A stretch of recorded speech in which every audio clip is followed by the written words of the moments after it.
Well, good afternoon, everybody. I hope you're having a good Tuesday so far, and thanks for joining us for yet another video devotional. This is our first one of 2021 and our first one of a new series that we're going to be in for the next 10 or 11 weeks, something like that. We're going to be working our way through the book of Nehemiah. Now, Nehemiah is one of my favorite books in the Old Testament. It's one that I taught in youth back in, I think, 2013. We went through it the first time, and it was a really, really good walk through this book, and so I'm excited to work through it again in this format. Nehemiah is 13 chapters long, and so if you do the math and figure out we're going to take 10 or so weeks to work through 13 chapters in 5 to 7 minute devotionals, you know we're not going to hit everything there is to hit. And so as we go, one of the things that I'd like to try and incorporate in this series, something we haven't really done a whole lot in these devotionals so far, is a little bit of interaction. And so I'm going to work to include, maybe not every week, but most weeks, I'm going to work to include a tiny bit of homework, something for you to take and read and answer a question on.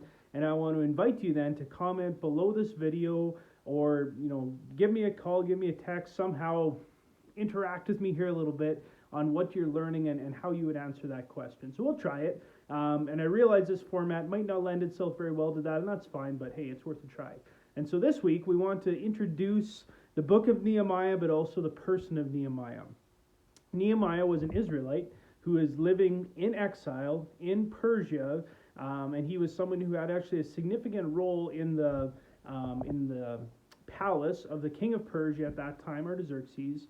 He was the cupbearer to the king. Now, the cupbearer is an important role, is someone who is trustworthy in the eyes of the king. He was the guy who would taste everything the king would drink before he would drink it to make sure it's up to par, for one thing, but more importantly, that it wasn't poison, that something wasn't done to it. And so he was in a position of trust. He was in a high position, even though he was an Israelite in this foreign palace. He had been raised up to this position of prominence, and that's significant, and it's not an accident that he was there, as we'll see as the book progresses.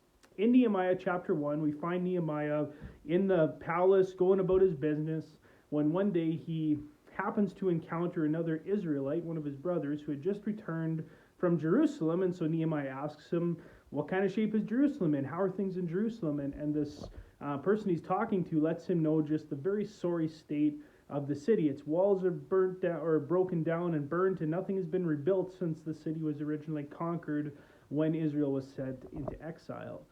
And Nehemiah's response here is remarkable, but it's also something that we see as a regular part of Nehemiah's life throughout this book. He's brokenhearted when he hears about this, but he prays, seemingly right away.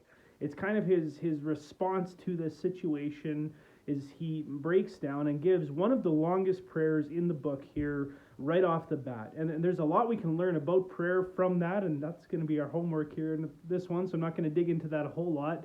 But as he prays, Nehemiah worships God, Nehemiah confesses sin, Nehemiah reminds the Lord of things that he had promised to do if Israel repented, if they found themselves in a situation like this where they were being punished for sins that they had committed, and they repented of these sorts of things. The Lord promised to do a certain thing, and so Nehemiah calls on the Lord and asks him to do that.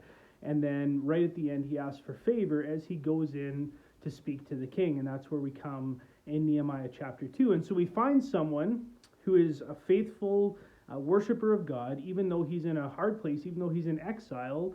He's one of the Israelites who is being punished essentially by the Lord for the disobedience of the people, and yet he continues to worship, he continues to pray, even as he's in a hard situation. He hears hard news, and he responds in prayer. And so as we think about an application for this, as we open up this book, a good application for us, something for us to consider, is where does prayer fit in our responses to a hard situation, to hard news, to tragedy, to just something unexpected?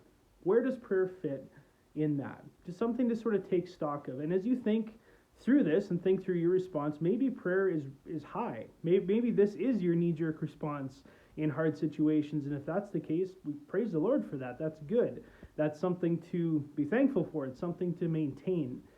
But if you're someone who, maybe prayer is part of your response, but it's not the knee-jerk, first you want to try and figure it out yourself first or whatever, Nehemiah presents a good example to follow. And so just a little bit of self-evaluation. That's part of it, but the bigger part of our application, our homework for this one is I want you to read through Nehemiah chapter 1.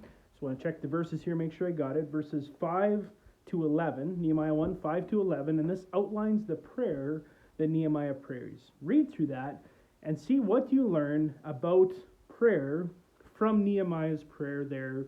And comment below this video, send me a message, interact with it in some way. I'd love to hear what you get from this, and I'd love to start a bit of a conversation here about what we can learn from prayer from this passage.